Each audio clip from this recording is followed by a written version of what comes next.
Hello and welcome. My name is Amir Maina Butit, the presenter of this project.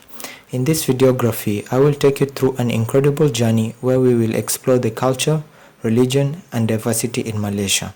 We will investigate the reasons why a country that has a plethora of culture and religion is very harmonious and unified in the face of diversity.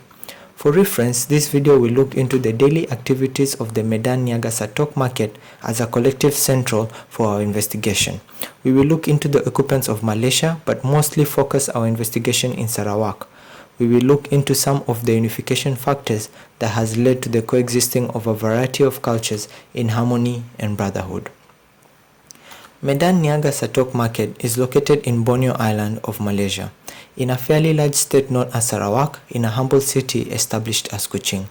Malaysia is a Southeast Asian country with two contiguous regions, the Malay Peninsula, famously called West Malaysia, or as the locals of Sarawak call it, Semenanjung, and of course the central part of our journey, the East Malaysia. East Malaysia is home to an abundance of cultural groups and heritage, but they are characterized into five major groups: the Malay, who have the numbers in Malaysia as a whole and are majorly Muslims; the Dayak, who are a collection of other minor groups like the Iban and Bidayu; and the Melanau, who are known to be formidable farmers. These groups, the Dayak, Melanau, and the Malay, are known as the Bumiputra, whereas the non-indigenous groups like the Malaysian Chinese and the Malaysian Indians, who were brought by the British during the pre-colonial era, are known as the non-Bumiputra.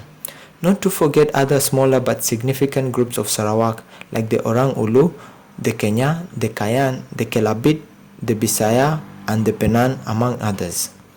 Despite the different cultural differences, they share several characteristics, and they have been neighbors that have grown and learned to live with each other for a very long time, and have each collectively contributed to the culture of Sarawak.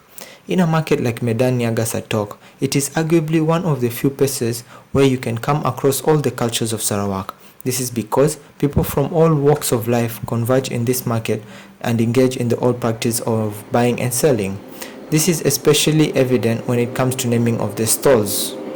At the Medan Niaga Satok market, we find that the names of the stalls are from the stall vendors themselves, and you will find all kinds of names from different cultures. Like from the Chinese, you'll find names like Chen, Leng, Lin, or from the Malay, where you'll find like names like Adik, Hafik, and etc. One of the major factors that actively contribute to the peace and harmony of Malaysian people is the local cultural food. In as much as I would love to go through all the local Sarawakian cuisine, in this video, however, we will only go through the infamous dishes of Sarawak, allegedly. It is impossible to begin this list of local Sarawakian dishes without mentioning the Sarawakian laksa. Even though other states of Malaysia have put their own spin into this dish, the Sarawakian laksa is hailed as the more delicious dish. The next dish is the ayam pangsu, which is chicken cooked inside of a bamboo. The market provides the necessary ingredients to make this dish. It is also a highly recommended dish to the visitors of Sarawak. Midin is a Sarawakian wild fern that grows just about anywhere and is easily accessible, not just at the market. It can also be found along the road. It is also prepared alongside other various local dishes. The kacang ma chicken is a Chinese dish that was incorporated in the Sarawakian cuisine as a result of intermingling of the Chinese and the Bumiputra. Finally, the nubalaya is mashed rice wrapped in leaves.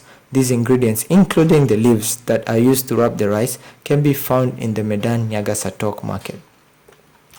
Other famous local dishes or the street dishes or snack that can just be found at home, like the cake lapis, which is a multi-layered cake and can be made into various colors and flavors, or the kompuya, which is a soft dough that has a nutty layer from the toasted sesame seeds and is best eaten fresh. Other major factor that has heavily contributed to the growth of harmony among the various Malaysian communities are the festivals of the cultures. With the diversity of the people of Malaysia, the number of festivals that concern any cultural group is a lot. Therefore, this project will only highlight three major holidays that are mostly anticipated festivals by the selected cultural groups and everyone alike. The Chinese New Year is the largest Chinese festival in Malaysia. During this event, you'll see lion and dragon dances around the city, which involve people dressing in costume to perform ritualistic dances for good luck and to chase evil spirits away. The malls and the streets are decorated with the Chinese decor, and it is no exception to the market. Eid is the largest celebration in the Islamic world. Hari Raya doesn't have a fixed date each year. Instead, religious experts determine the time based on the lunar Hijri month.